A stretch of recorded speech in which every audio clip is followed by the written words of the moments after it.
Oke, halo, shalom semuanya. Kembali lagi bersama saya Mr. Bagas. Kita kali ini akan belajar materi tenis meja.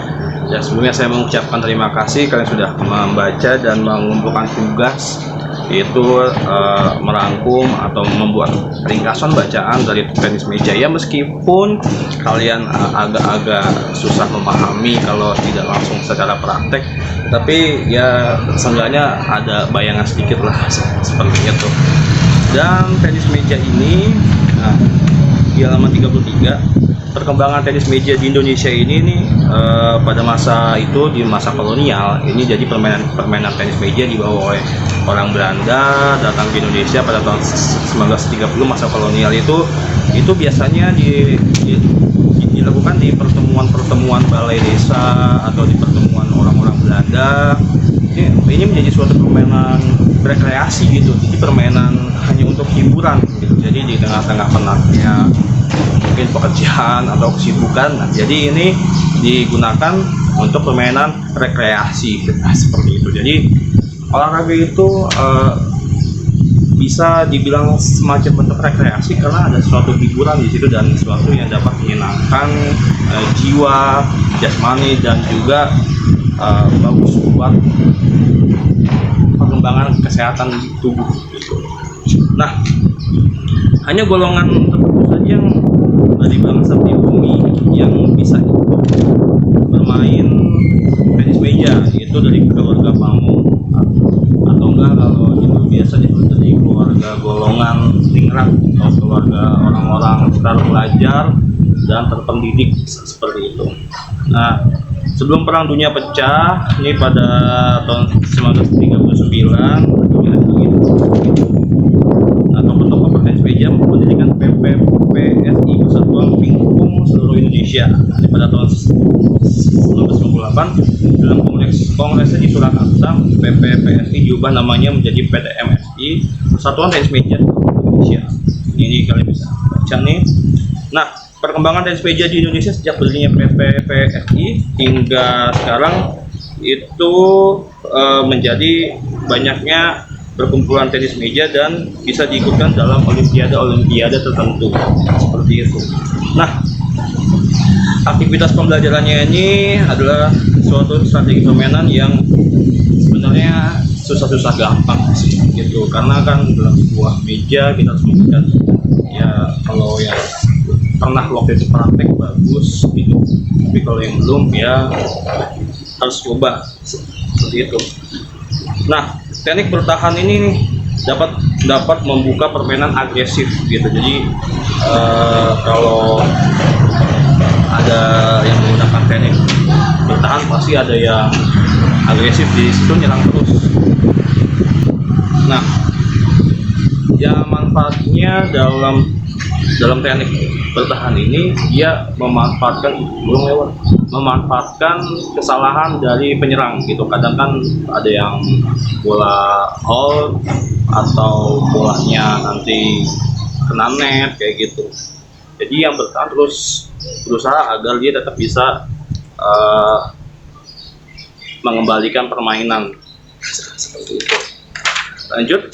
Nah, ini di dalam pertahanan ini ada short defensif, ada half defensif, dan terakhir ada deep defensif. Ini kalau short defensif ini yang terlalu dekat dengan meja, pertahanannya pun sangat amat pendek dan sangat amat riskan sekali karena kita harus bertindak lebih cepat untuk bagaimana mengembalikan bola seperti itu. Keuntungannya gitu, kalau kita bisa mengembalikan serangan lawan, keuntungannya itu lawan tidak ada persiapan terhadap serangan balik kita gitu. Jadi bisa-bisa lawan terkecoh gitu, tapi asalkan kita siap bisa balikin serangannya gitu. Itu kalau short defensif. Tapi kalau half defensif itu setengah-setengah kayak gitu, antara depan dan belakang. Ini pertahanan yang bagus karena dia bisa mengantisipasi serangan lawan dan juga bisa kita bertahan tetapi tidak terlalu jauh gitu.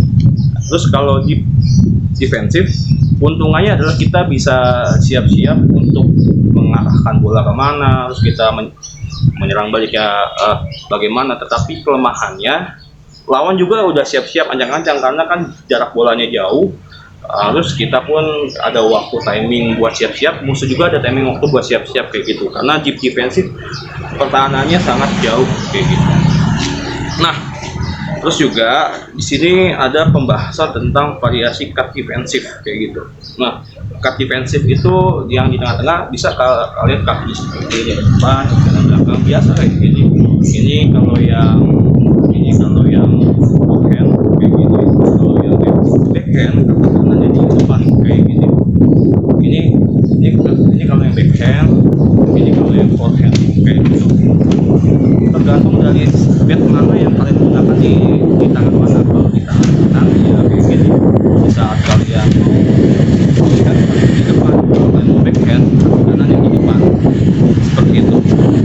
Nah, di sini juga ada variasi pukulan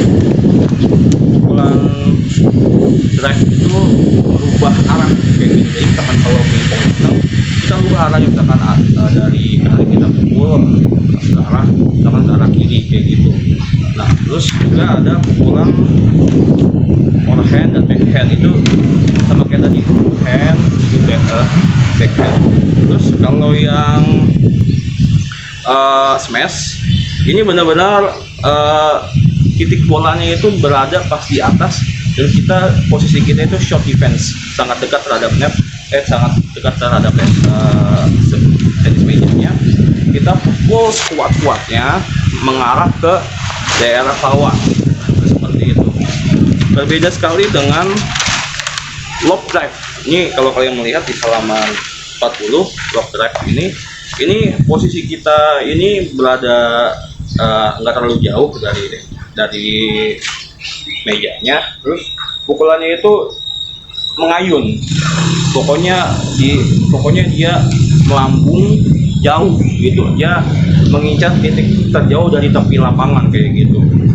Oke.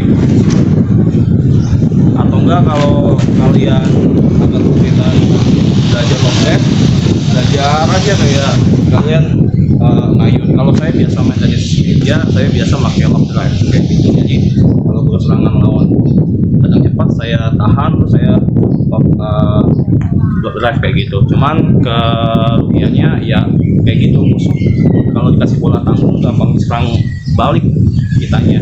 Jadi kita harus siap-siap juga.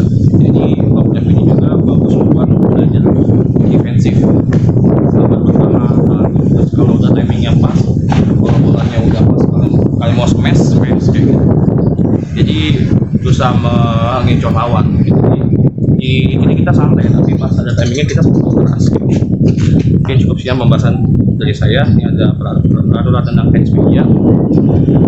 Tugasnya cukup, tugas prakteknya nothing.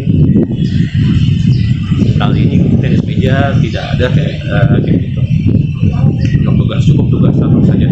Oke, cukup sekian pembahasan dari saya. Terima kasih. Sampai jumpa. Salam olahraga.